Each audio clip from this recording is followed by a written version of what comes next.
జనరల్గా రాహుల్ గాంధీ గారు ఏదైతే ఓట్ చోరీకి సంబంధించిన అనేక అంశాలు అనుమానాలను వారు లేవనెత్తిరో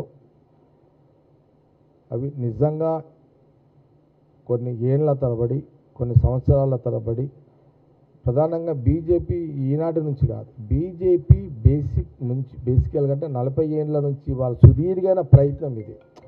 అది ఈ ఒక్కనాటిది కాదు.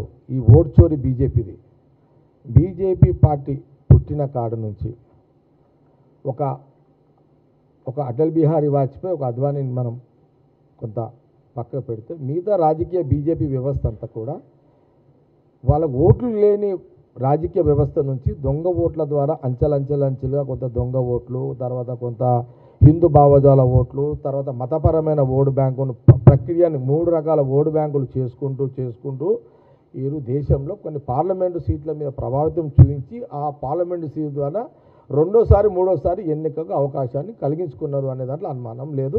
అందుకే రాహుల్ గాంధీ గారు ఓటు చోరీ మీద ఇది ప్రజా హక్కు, ప్రజా స్వేచ్ఛ, ప్రజా స్వతంత్రము, దీని బీజేపీ కేంద్రంలో అనగదొక్కుతున్నది, ప్రజల స్వేచ్ఛను అనగదొక్కుతున్నారు. ఇది ఎప్పటికైనా ప్రమాదం అని గ్రహించి అధికారం ఉండమని పక్కకు పెడితే ఇది ఎప్పటికైనా ప్రమాదం అనే కోణంలోనే భవిష్యత్తును దృష్టిలో పెట్టుకొని రాహుల్ గాంధీ గారు ఎప్పుడప్పుడు వారు అలర్ట్ చేయడం జరుగుతుంది. అది దేశ ప్రజలు గమనించుకోండి.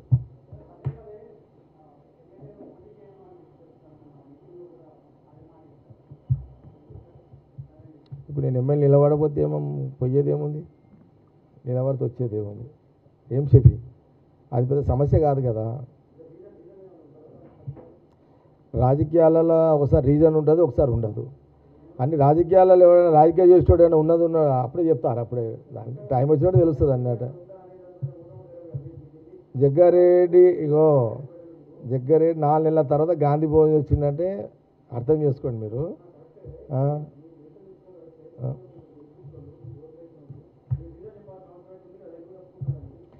ఇప్పుడు నేను పోటీ చేయకపోతే రాష్ట్రం కొట్టుకుపోయేది లేదు, మా సంగారెడ్డి పబ్లిక్ పోయేది లేదు. అది సమస్య నా వైపు, నా ఎమ్మెల్యే పంచాయతీ. మీ గాంధీ భవన్లో అవును. నేనేమన్నంటే సంగారెడ్డికి నిర్మల్ అందుబాటులో ఇప్పటి నుంచి ఉంటుంది, ఇంతమూలు ఉన్నది ఇప్పటి నుంచి ఉంటుంది. 3 సార్లు నేను ఎమ్మెల్యేగా చేసిన, 3 సార్లు చేసిన, ఒక కౌన్సిలర్గా చేసిన, ఒక చైర్మన్గా చేసిన. సంగారెడ్డి ప్రజలు ఒక కౌన్సిలర్గా, ఒక మున్సిపల్ చైర్మన్గా, ఎమ్మెల్యేగా అనేక అవకాశాలు సంగారెడ్డి ప్రజలు ఇచ్చారు. వాళ్ళు ఇచ్చిన అవకాశాన్ని సద్వినియోగపరుస్తూ ఎన్ని పనులు చేయాలో అన్ని పనులు చేసి పడేసిన. ప్రస్తుతానికి నిర్మల ఒక డిసిషన్ తీసుకున్నా, ఆమెనే ఈ 3 ఏళ్ళు ఉన్నది ఇంకా, అయినా డిసిషన్ ఎందుకు తీసుకున్నా అంటే ఒక ప్రజల క్లారిటీ ఉంటుంది. ఈ 3 ఏళ్ళు ఇప్పుడు గవర్నమెంట్ ఉన్నది, ఆమెను అప్రోచ్ అవుతారు, పనులు చేసి పెడుతుంటుంది, పనులు నడుస్తుంటాయి. ఇక నువ్వే అని కొంత ఆమె చెప్పడం జరిగింది. అంతే. ఇక రాజకీయాలు ఏందా అనేది అన్నీ అప్పుడే ఎట్లా చెప్తాం చెప్పు. మొత్తం మీద అయితే ఆమె క్యాండిడేట్ ఎమ్మెల్యే నెక్స్ట్ మా సంగారెడ్డి కాంగ్రెస్ పార్టీ అభ్యర్థి నిర్మల, అలా నో డౌట్. ఇది అయిపోయింది.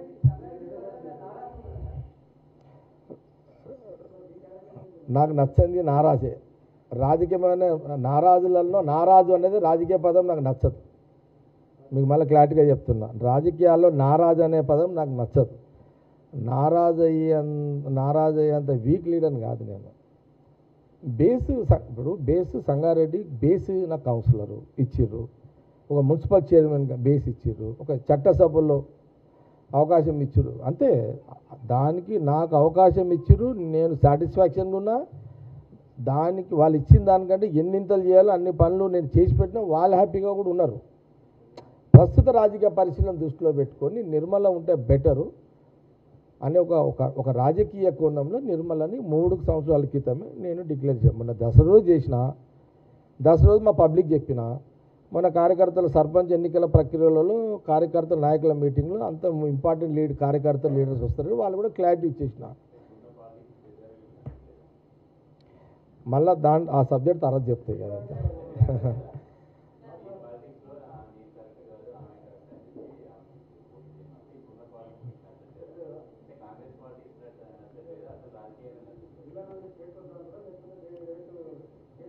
రాజకీయాలన్నీ అన్ని ప్రశ్నలకు జవాబు ఒకటే రోజు చెప్తే మెటీరియల్ ఉండదు, తర్వాత చెప్తాం మీకు అదంతా.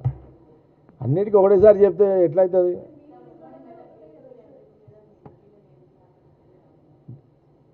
మరి ఇప్పుడే చెప్తే కదమ్మా, రాజకీయాల నారాజ్ అనే వర్డింగ్ నాకు నచ్చదు. మా డీసీసీ ప్రెసిడెంట్ విషయంలో క్లారిటీ ఉన్నది. నిర్మలని 5 ఏళ్ళు ఆమెనే అన్నది నాకు, నేను 5 ఏళ్ళు చేసిన, కొత్తలకు అవకాశం ఇస్తే బాగుంటుంది. నాకు కాంగ్రెస్ పార్టీ సీఎం రేవంత్ రెడ్డి వాళ్ళందరూ కలిసి నాకు టీజేసీ చైర్మన్ ఇచ్చారు కదా, నేను ఇక్కడ కాన్షియన్స్ చూసుకుంటూ టీజేసీ చైర్మన్ బాధ్యతలు నెరవేరుస్తా, జిల్లా ప్రెసిడెంట్గా వేరేకి ఇస్తే బాగుంటుందని ఆమె ఎప్పుడో చెప్పింది నాకు. అందులో బాగా ఆ లోపలనే దామోదర్ రాజనరసింహ గారు ఉజ్వల్ రెడ్డిని పెట్టాలనుకుంటున్నా అంటే, పెట్టేయన్నా ఏముంది జిల్లాలో నువ్వు ఏది చెప్తే అదే చేస్తాం కదా, పెట్టేసుకోండి అని చెప్పేసిన. లెటర్ కూడా ఇచ్చేసిన. మహేష్ కుమార్ గౌడ్ గారు కూడా నాతో మాట్లాడారు, అన్న ఏంది లెటర్ పంపించినావు అంటే, అవును యాక్సెప్ట్ చేయని చెప్పిన. తర్వాత సురేష్ శెట్టి గారు తర్వాత నాతో మాట్లాడిండు. శెట్టి గారు ఏం పెద్ద చెడు ఉద్దేశం ఆలోచన కాదు, ఇక ఇంటర్నల్ పాలిటిక్స్ ఉంటాయి కదా, ఇల్లు అన్నాక అవి కూడా ఉంటాయి ఇక, ఆ చిన్న చిన్నవి కూడా ఉండొద్దా ఇక, ఏముండకపోతే ఇల్లు ఎట్లయితుంది, సంసారం ఎట్లయితుంది, ఆ చిన్న చిన్నవి అలా ఇక అది అది ఉంటాయి, కొన్ని ఉంటాయి. సరే జగన్ మా తమ్ముడు అడుగుతున్నాడు అని ఆయన అప్లై చేసిండు, సంజీవ్ రెడ్డి చేసిండు, నేను అప్లై చేస్తున్నాను, స్వేచ్ఛ ఉంది కాంగ్రెస్లో, అందరు చేసుకోని ఉంది కదా, చేసిర్రు, ప్రస్తుతానికి ఆపిర్రు. మళ్ళీ దామోదర్ గారు, సురేష్ శెట్కర్ గారు అండ్ మా నారాయణఖేడ్ ఎమ్మెల్యే సంజీవ్ రెడ్డి గారు, ఇంకా ఓడిపోయిన అక్కడ జయరాబాద్ చంద్రశేఖర్ ఉంటాడు, లేదా గిరిధర్ రెడ్డి ఉంటాడు, వాళ్ళంతా కూర్చుంటారు, మాట్లాడుకుంటారు. మళ్ళా దామోదర్ గారు అనేది కన్విన్స్ చేస్తాడు, వాళ్ళని చేస్తాడు, అట్లా కాదు గిట్లా కాదు అనుకుంటారు. మా సంగారెడ్డి ఉమ్మడి జిల్లాకు సంబంధించి రాజకీయంగా మేము ఎప్పుడు కూడా ఆ రోజు గీతారెడ్డి గారు కానీ దామోదర్ గారి మధ్యలో ఉన్నప్పుడు కూడా ఇవన్నీ లేవు. నాకు గీతారెడ్డి గారు జగన్ ఏదైనా ఉంటే నువ్వు చూడు, దామోదర్ ఈయన కూడా నువ్వే చూడు గీతారెడ్డి నాకు చెప్పేటోళ్ళు వీళ్ళంతా. మాకు చిన్నగానే సహజంగా ఉండేది, కానీ మేజర్గా రాజకీయమైనటువంటి కక్షలు కానీ సంగారెడ్డి జిల్లా మట్టుకైతే మొదటి నుంచి ఆ సాంప్రదాయాన్ని పెట్టుకోలేము, లేవు. కాబట్టి అది ఏమి ఇబ్బంది లేదు. త్వరలో ఈ ఎన్నికలు అయిన తర్వాత దామోదర్ గారు, మళ్ళీ సురేష్ శెట్టి గారు, సంజీవ్ రెడ్డి గారు, మిగతా కొంత ఓడిపోయిన ఎమ్మెల్యే, నాదైతే నేను ఒపీనియన్ చెప్పేసిన.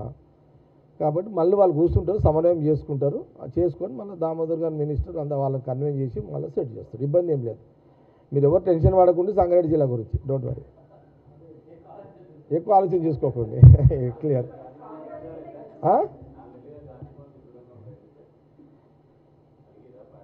మళ్ళీ చెప్తున్నా, రాజకీయాల అలుగుడంత బుద్ధి తక్కువ, ఇంకో అలిగినోడు వాడు రాజకీయ నాయకుడే కాదు నా లెక్కలైతే.